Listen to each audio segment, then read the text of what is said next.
that everyone says until the Exactly. Well, you could be winning money early. That would be good. What's going on, man? What's happening? How you doing? Are we live? Yeah, we've been live. Yeah. Did you restrict to subscribers or? No, I haven't done that yet. I'll go do it. I'll do it right now. It's all right. I got it.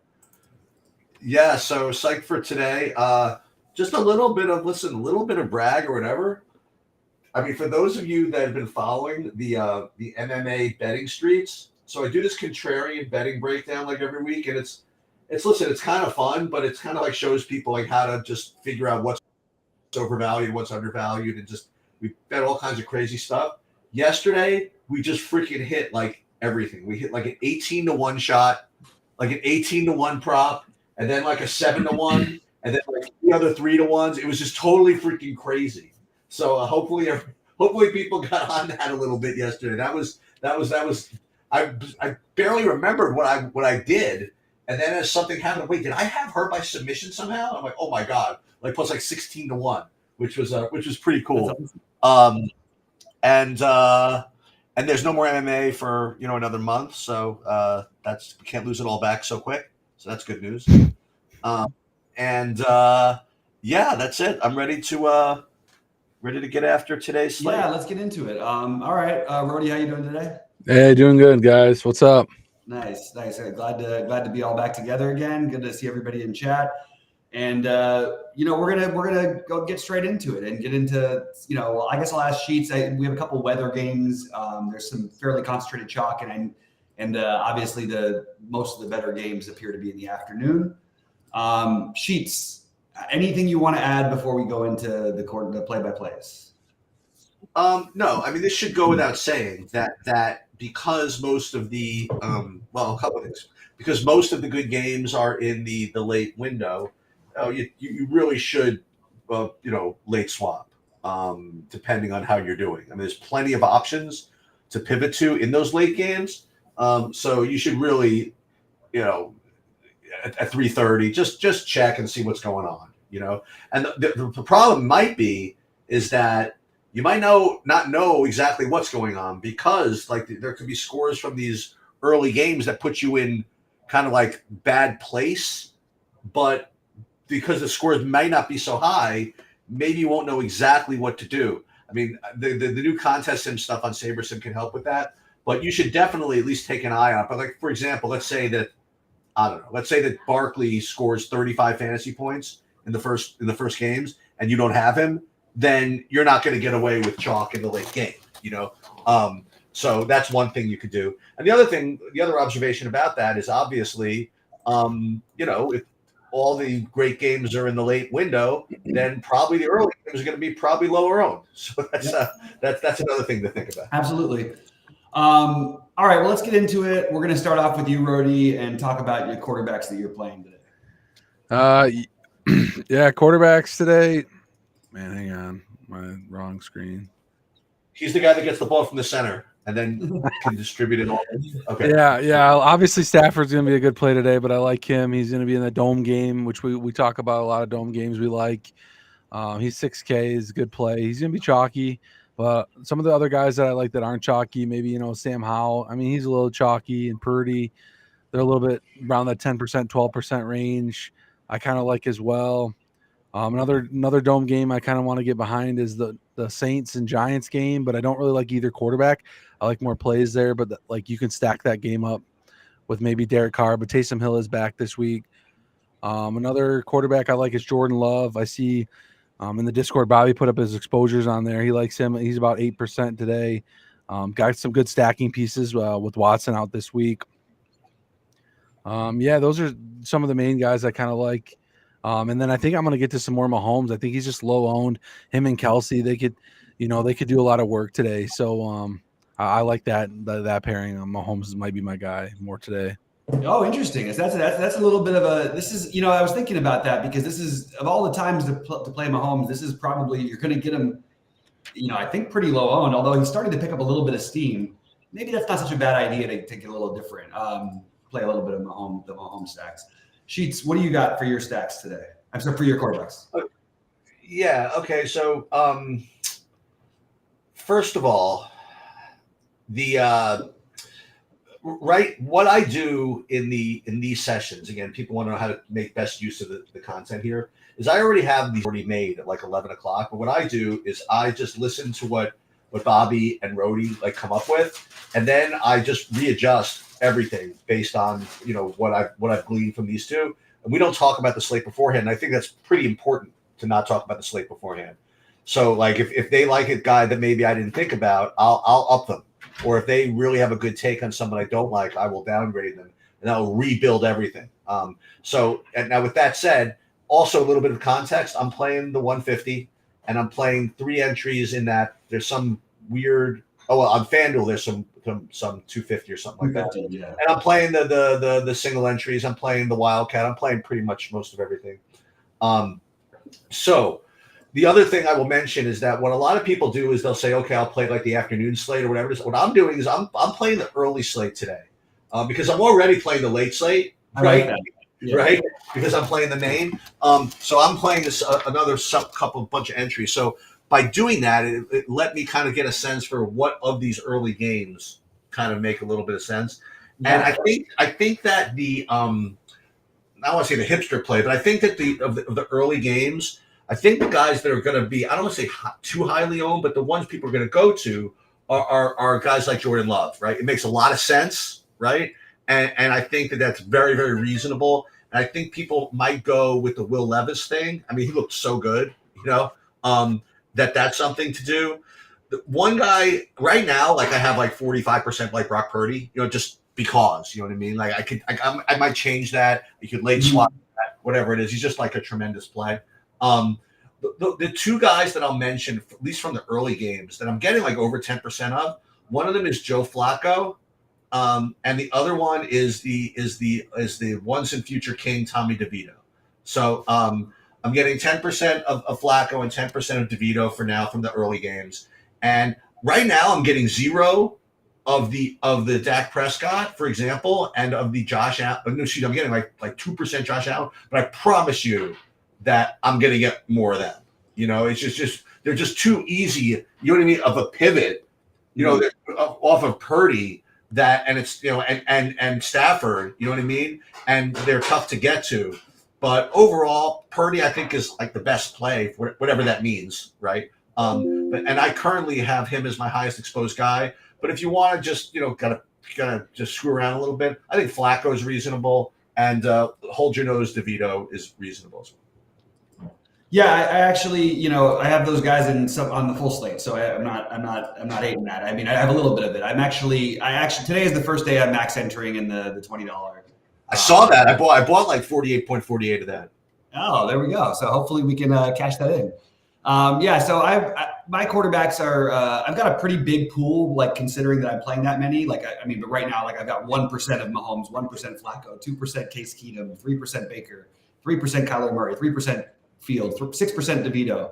And then the guys I actually am playing. Jordan Love is my highest owned quarterback right now at 22%. Josh Allen is second.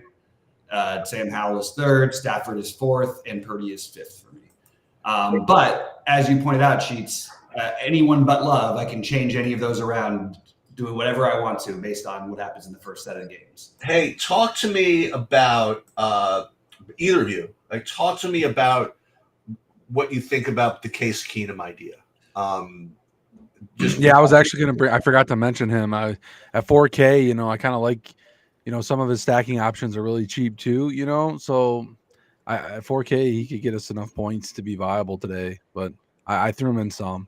Yeah, and I think that one thing about it that when I actually thought he was going to be a little bit more popular even than he's going to be. So did I. But I really did think he would, because they have a good system. Case Keenum's an experienced quarterback who's been around for a while. Obviously, took the Vikings to the NFC Championship game a few years, 5 years back. He's a good quarterback, and it's a really good system. So I definitely get the argument for playing him. And I think you have a fairly obvious guys to play with him, assuming, whatever happens with Noah Brown. They're all really cheap.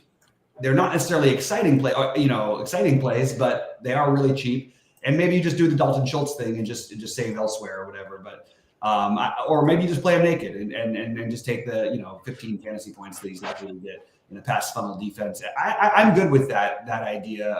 But I like the other guys too much more, and they're not as much more expensive, and it's a lot easier to get guys in today than it has been because we have some potential value, which we'll get into. I guess it's not just potential, but like projected value more than we have had, and it's why guys like McCaffrey are going to show up in a million lineups. It's why you're going to see a lot of this, a lot of the spend ups being just very easy to get to.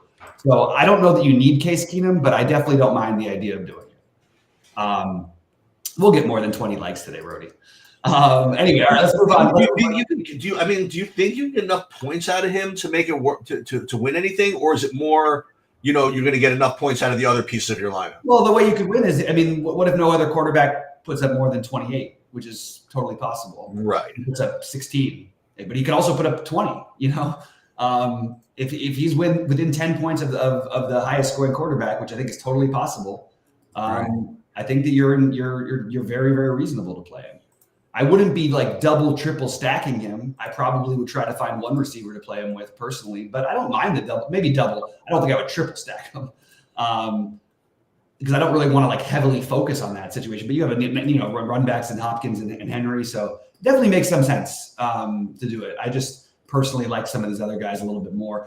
I am a little worried about the Stafford just because he's so popular and the Howell, but I do feel like that game. I don't really. I could see the Rams killing them. I don't really see the other path for how it doesn't work where we don't get at least like I think I have Ram. I think I have like a Ram and probably a Washington Redskin in most of my lineups. Anyway, we'll get into running backs now. Sheets, why don't you start us off with what you like at running back? Okay, so let me get back to the Millie Maker. Again, that's what I'm going to focus on here. So in the Millie Maker, my top owned running back is no surprise. I mean, running back I'm usually pretty chunky anyway, but is Kyron Williams. I have like 50% of him. And again, my concept is, I just want guys that are going to get all the work, and I don't want to speculate which of the two XYZ running backs are going to get there. We'll talk about Miami in a minute. I don't know what to deal with Achane or whatever, but if Achane's playing, like for example, I would want neither of those guys.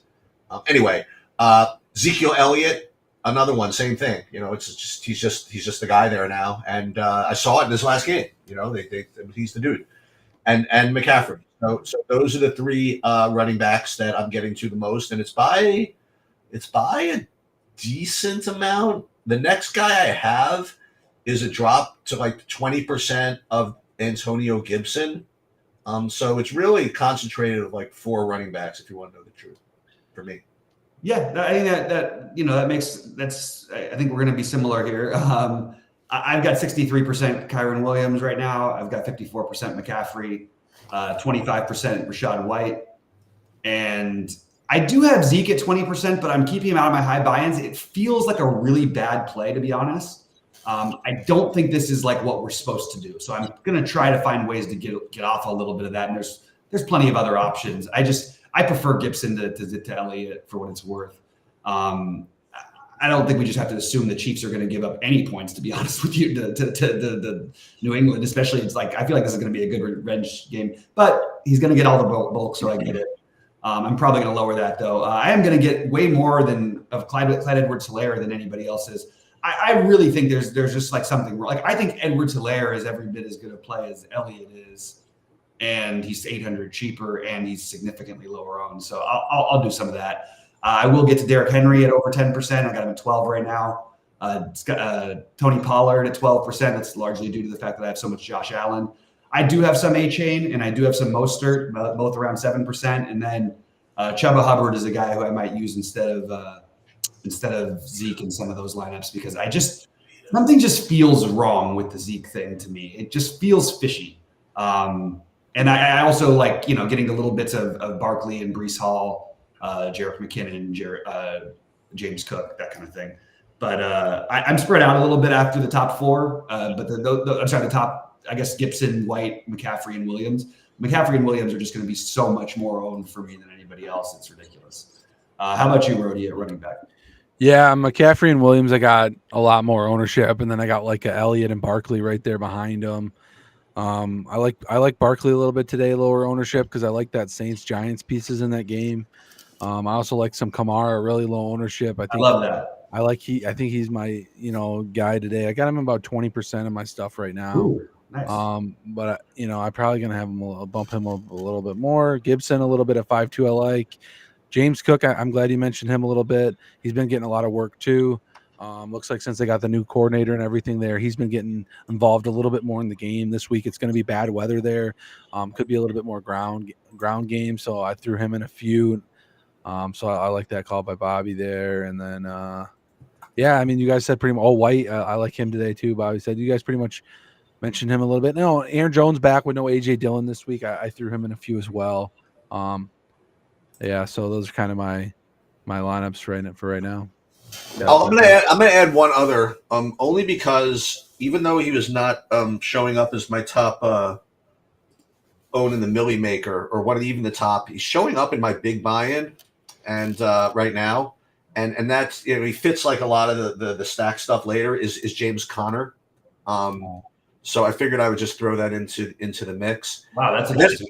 And then it's really funny because I'm looking at one lineup I have, and it's gonna be it's a lineup that people can get to if they play an optimizer, but there's almost like no way they can do hand building because their brain can't process doing these guys together.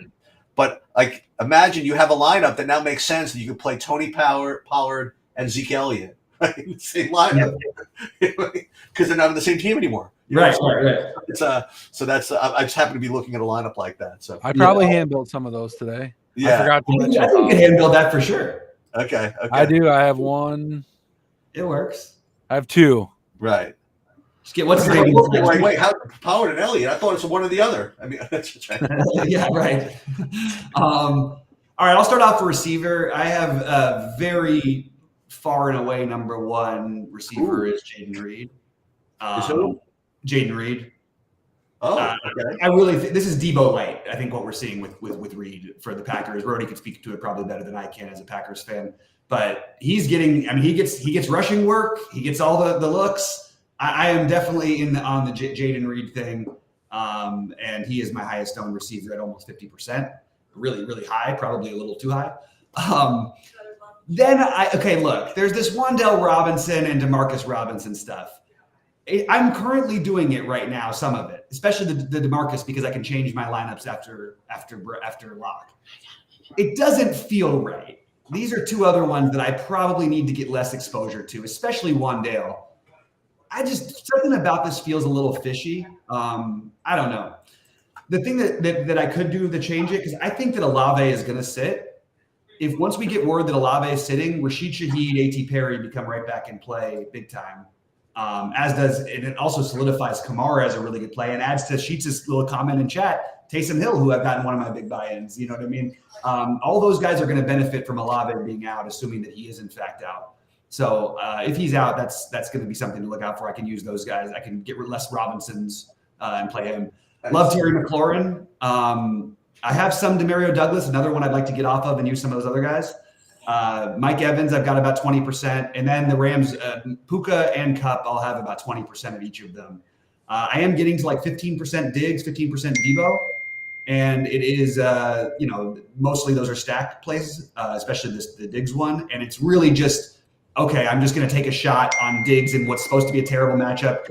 People are going to play Josh Allen with all kinds of other guys today. I just don't think Diggs is getting the ownership that he can pay off, I guess is the way to put it. I'm getting just blown up all of a sudden.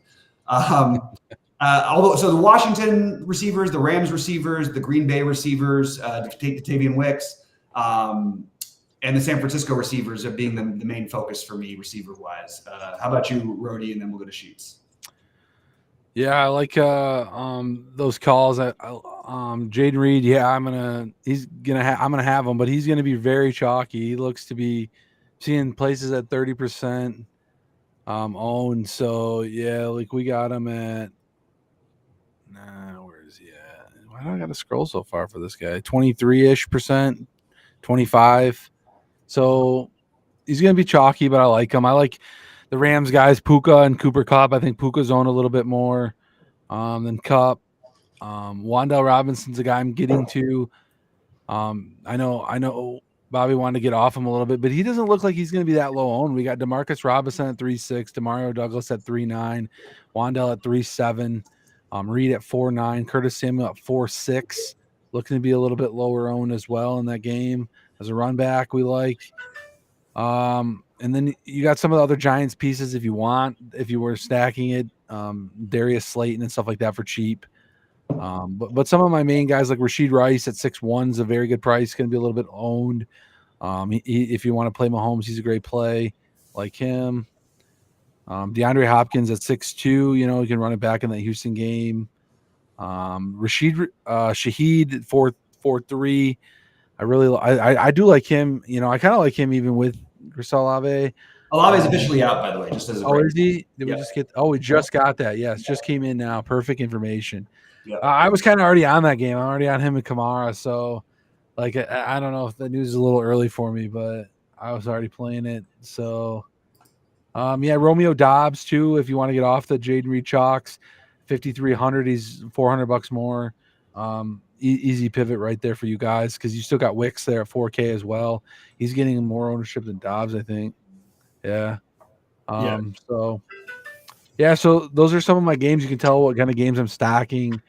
Those are the games I like this week, and I don't think I missed anybody from what Bobby said too. So we'll let Sheets clean it up. Clean it up, Sheets, but I'm going to mention that those guys are going to look like great plays and just be a little bit concerned because that game does not have a favorable game script, I don't think, for them. Well, I think we talked about 737 wide receivers. I mean, I didn't mention Diggs, Tyreek Hill, or CeeDee Lamb. You should be easily clean this up. Right? I mean, no one's mentioned Tyreek Hill. No one's mentioned CeeDee Lamb. No one's mentioned – I guess that's the deal with wide receivers. I have some CeeDee, but I should have mentioned him, yeah. I'll tell you right now what my highest owned guys are, and then I'll throw in a couple of hoodoos, I suppose. I currently have I guess, the most of Ayuk, but that's 25%. And a lot of the guys you mentioned, like Demario Douglas, Amari Cooper. I don't know if anybody mentioned him, but Amari Cooper, Rashid Rice. I mean, like all these guys, like depending on how you stack. But I do think that I want to go back to this idea that I had earlier in the week of some 3K idiot, breaking the slate somehow. First thing I want to think about now, like you mentioned with this Houston thing, if I think Noah Brown's expected to play, but even if he does, you got these 3K guys like Xavier Hutchinson and this John Mechie. I don't know which of them is going to be the wide receiver 2-3 / whatever, but those guys can do something maybe 3K. You're going to play Case Keenum anyway, right? You play these guys at 3K, then you play whoever else you want. Other just ridiculous cheapos. Forget the Giants for a minute. I want to go back to the Jets. I don't know if anybody talked about Garrett Wilson or whatever, but if they get into this game script, I'm telling you, they like this Xavier Gibson guy, and he's 3,200. And if Miami gets up or whatever it is, or even if they're not, I think he could do something at 3,200. And then you get to pick, and I'll go back to the same guys I mentioned earlier in the week. From the ultimate troll game. You with the Chiefs, you go play freaking Kadarius Toney, like the offsides from last week. How amazing would that be? If they put him in the game and they run plays for him, you know what I mean? And there's him and the other freaking troll spot in Marcus Valdez-Scantling, like dropping everything, but they're still throwing them freaking balls deep down the field. Maybe by accident he'll catch one, and at 3K, this is a slate where you have all these wide receivers that you can play, and I don't know if I'm supposed to be playing 20% owned like Wan'Dale Robinsons and stuff like that when any of these other 3K guys can get lucky, and just stumble into something. And one other guy just to throw into the mix. I don't know how owned he's going to be. But the once and future leader of the free world in Michael Wilson for Arizona, if you're playing the San Francisco guys anyway, I don't know what his ownership is. I have him not much, Saberson loves him. I'll tell you that. They tried to give me 1,000,000% of them. Oh, really? They kept trying to. I had to keep whittling it down. I have 12%, which is a decent amount. I mean, he's going to be like 5% owned, right? Yeah. I think that if you really, there's a couple of ways you could play, right? You could take your stands at receivers, or you could just take your stands at running backs and just spread the crap out of like all these receivers. I think that's the way to play on this slate if you're multi-entering. I mean, listen, I know you're doing it differently, Bobby. You're taking the 50% of the Jaden Reed or whatever. But if it were me, I mean, I would. I mean, wide receivers is so freaking variant. I would just lock in a couple of running backs and just hope I get lucky in the wide receiver position in the 150. I hear you. I just say my issue, my thing with Reed is that I truly think that he could be like 7K. I really do. I don't think that there's a big difference between him and the 7K guys. The only thing is, not to debate, but I mean, but remember, like if a wide receiver is competing with like 40 other plays, like where running backs are competing with like 4 today. Right. But the difference is that Reed gets the rushing work too. Like he gets it's sort of like if it's like the like I'm always gonna like Debo better than Ayuk straight up. But and that's gonna be my scary fade this week. I have like right now like 4% Debo. Like I'm like, you're kidding me. So I'm gonna see how I'm doing before I lock that in the late slate. If you want. Well, Debo's been going so nuts. Maybe this is a game they should be able to do most of what they want. Why not go back to Ayuk, get him more involved, just keep everybody happy? It seems logical. And we talked about that earlier this week. I mean, the coach is really good at keeping everybody happy from that team. Yeah. And I'm just interested in I'm surprised. I want to see where this ownership actually ends up for these guys, because I do think it's going to change things. I'm telling you, they just can't project that badly, both whether it's Shaheed, Perry, or Lynn Bowden. That'll upgrade. Yeah, all the other names you mentioned, I think are a lot. I like these plays a lot better because all the other guys you mentioned were sort of third string receivers. For sure. I really think that's what I'm going to end up doing, is shifting over a little bit. But it does make me nervous because the game script is not favorable for those guys, and they could just try and run the ball on New York. That's not a problem. So I'm a little nervous about it. All right, let's talk about tight ends. I guess I'm starting this one, or did I start off the last one? Rody, you start off the tight ends. All right, tight ends. Well, we got Travis Kelce at the top. He projects really good, but you got Trey McBride there. He's going to be a little bit more chalky. He's getting the same volume as like Kelce, projects like a point or so less. I still like Travis Kelce. I think he's elite volume, but the savings are good. But some of the other guys we're going to want to look at, like George Kittle today, in the dome game, he's looks around 7-8%. I like him. You got Logan Thomas at 3.7 in the Rams game if you want to run it back with a tight end. Dalton Schultz being thrown by Casey Keenum. I kind of like that stack pairing at 4.9. He's a little bit more expensive. You got Higbee in that same Rams game, which could get some work against Washington as well. 3.6, I really like that. Chig's going to be a little bit cheaper. He's going to be probably the cash game, cheap guy. Everyone throws in at 2.9. Gets a lot of volume there against Houston. Should be a good play. Tucker Kraft at 3K as well is going to be chalky. 3K is not bad. We like that Green Bay game for stacking, for passing. So those are mostly my main guys. You do have Darren Waller back this week in the Saints game. I've heard some stuff on limited snaps, but I'm unsure. I wouldn't think they would rush him back if he wasn't ready to play. So he got a lot of elite volume and touchdown targets when he was playing. So I know Poker X Factor just mentioned him in the chat. I don't mind a little bit of that, but I'm not going to go super heavy on that. I mean, I think those all make sense. What are you doing, Sheets? Yeah, so normal guys like Trey McBride, but the usual 35% of him. Best receiver on the team and a good game script as usual. So I like him. Highest owned for now. Again, the normal disclosures, like late games always can be swapped out. Similarly, what's his name? George Kittle, who you mentioned, both in that game. You can play double tight ends in that game really easily. Justify that. I'll bring up a couple of hoodoos. I'm not getting to them, but only because you mentioned them last week, earlier in the week. I'll get to that in a minute, but I'll go right back to Njoku. Obviously Flacco likes throwing to him. Who doesn't like throwing to him, right? So he's good. A lot of good tight end plays. If you're going to play the Jordan Love, I imagine Tucker Kraft is going to show up in some stacks. So that makes sense. What about if you want, whatever, to deal with the late game? What about that Ram tight end that you talked about earlier in the week? That Allen guy, is he good enough to play on a main slate? Higbee's playing, and I didn't know that. Okay. So yeah. Okay. But if he was out, I would absolutely be playing him. Okay. All right. Gotcha.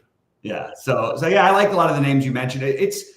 I feel, again, I'm just sort of trying to play devil's advocate because currently I do have McBride as my highest owned, but only a little bit ahead of Tucker Kraft. Yeah. The thing I have an issue with the Okonkwo thing, like I point this out every week. The guy hasn't scored 10 fantasy points in a game.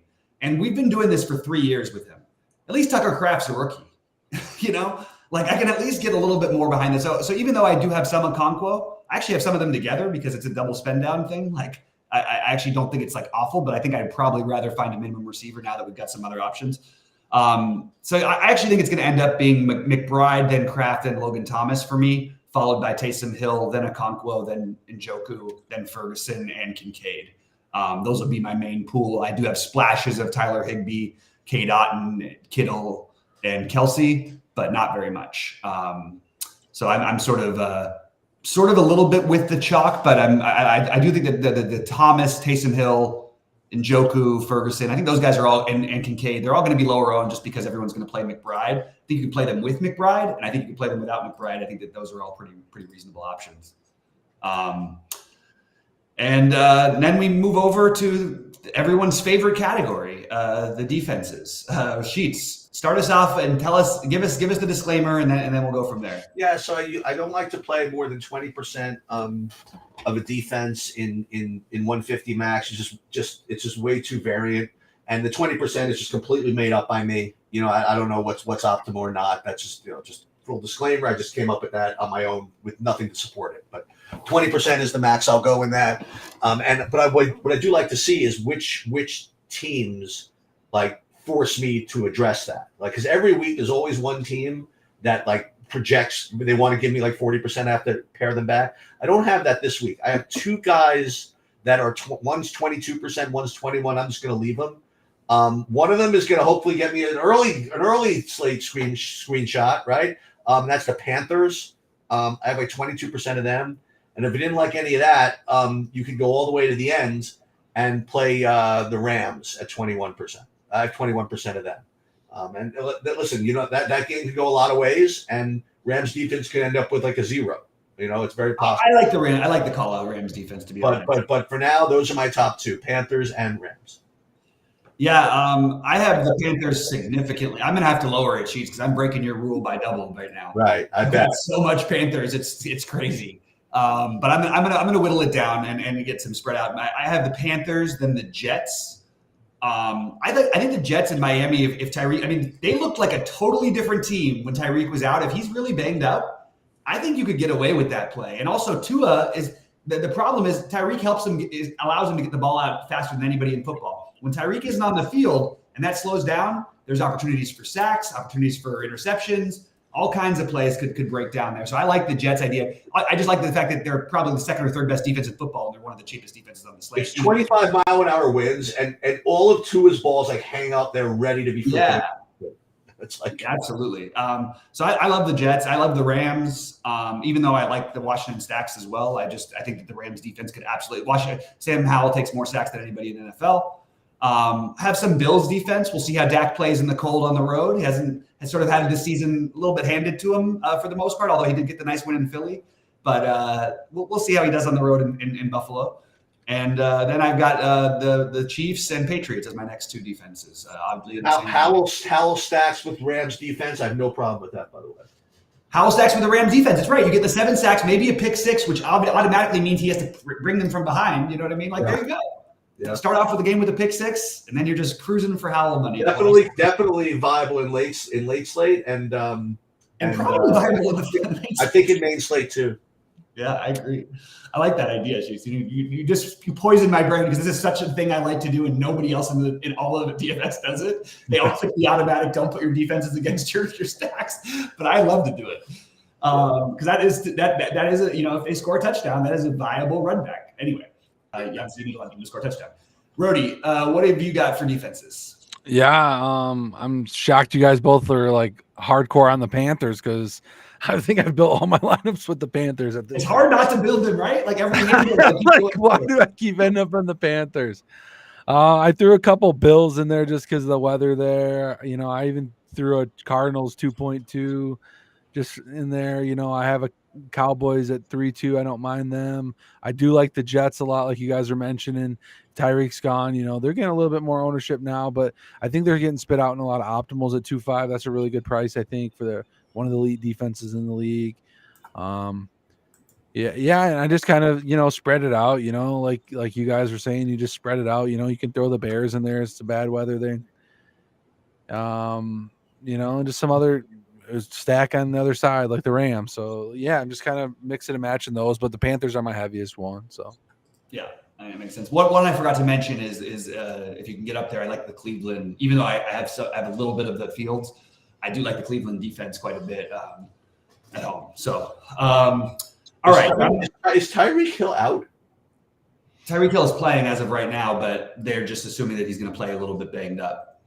I just saw something. Oh, unless there's news that just broke. No. In the SaberSim saying somebody I have is either a 0 or he's out. Yeah, SaberSim has him projected a 0 and out right now. Wow. Okay. Well, what that's going to do for me, and not DraftKings as well. Tyreek Hill is out. Tyreek Hill is out. Okay. Well, it's questionable, but then under the here it says out. So it's got to be. So we add Cedric Wilson to the mix or Braxton Berrios. I think Wilson is the answer. I think both. it must have came out. Well, I don't know why we don't have the news on that yet, because I'm seeing people post about Tyreek Hill being out on like sites, but some of the notifications haven't came out yet about it. Yeah, I got another guy I respect from the one of the other sites tells me Tyreek Hill out also. Yeah, so some of the guys that I like too are posting about it. So, to be honest, I think that makes both A-Chain and Mostert, especially A-Chain, a tremendous tournament plays. I really do. What about Waddle? I think that it actually, I mean, that just means he's got like the toughest matchup in all of football now. That's pretty tough. wow. He's going to have to line up against Sauce. I don't know. It doesn't feel like the ideal thing to do to me. I don't think they're going to try to. I think they're literally just going to try to win the game on the ground. I think this game is winnable by the Jets, by the way. Yeah, I'm about to say the Jets defense play we just talked about ain't a bad idea.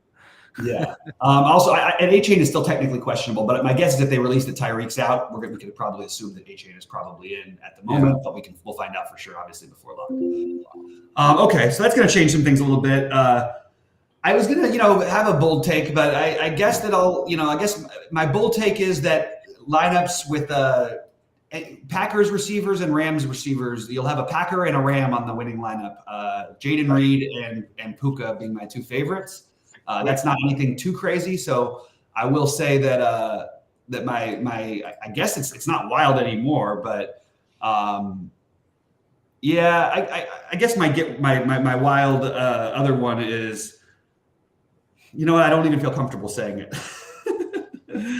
It's not even that bad of a play. I just think James Cook is being way overlooked today. So I'm going to try and get some more James Cook. There were two other guys we have to check to make sure if they're playing or not. One was the guy from Packers, Wicks, and the guy from Tennessee, Westbrook Akini. They were both questionable as of like last night. I still see them questionable on the board here. I think we haven't got that in yet. At least I haven't seen. I mean, it should have been coming in by now. Yeah. Let's see. Wicks is active. Wicks is active, it says. And Westbrook Akine, it doesn't really say. Yeah, A-Chain is officially active too. Yeah, they said yeah. A-Chain is active. Wicks is active. Okay. So I'm listen. I'm gonna probably I'll redo everything. I think Hill being out is it's important enough to redo the numbers in a little while. And it opens up more stuff in the early game, which is that's healthy.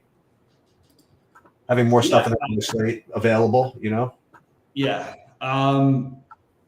Scott's asking. I guess Scott, you're asking about the game that I haven't even touched or looked at yet. Which, no, he probably won't. Keith Mitchell probably won't get every touch tonight, but I think he's still probably a pretty strong play. oh, you mean but we got to watch the weather in that game as well. By the way, That's the 8 o'clock game. Yeah. yeah. Fair enough. All right, Sheets. Any other last thoughts before we go to Rhodey and let him close it out? Yeah. I'll just talk on my ass here and say, and I'll reiterate that the guy who's going to win the slate is Kadarius Toney's actually too easy.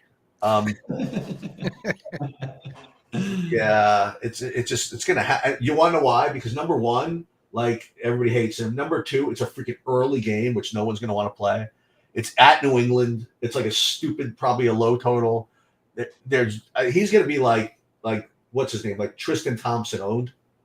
And if he comes out and they give him like an end around and he runs like for 70 yards on like the first play of the game or something like that, I have to have him in one line. I just have to do it. Well, you're convincing me of a whole different thing now. Now I'm convinced that the Chiefs hammer stack is the way to go, because if you really think about it, after the blow up on the whole thing, Mahomes losing his cool, everything, him talking about Kelsey's career, aren't they just gonna like try to go to Kelsey a million times? Kelsey, Tony, and MVS. The triple stack. Mahomes 500 yards. Kelsey is done, right? MVS drops everything, and Kadarius Toney's a moron. So those three, perfect. And you got the Mahomes revenge against the team that beat him in the Super Bowl the first time. Like, I mean, this is a lot of stuff. Or in the AFC Championship when he was young. I like the Mahomes stuff, so I'm gonna have. I'm in on this little narrative. All right, Rhodey, take us out of here, buddy. All right, guys. Good luck, everyone, and don't forget to hit that like button on the way out. And as always, let's get it. Let's get it.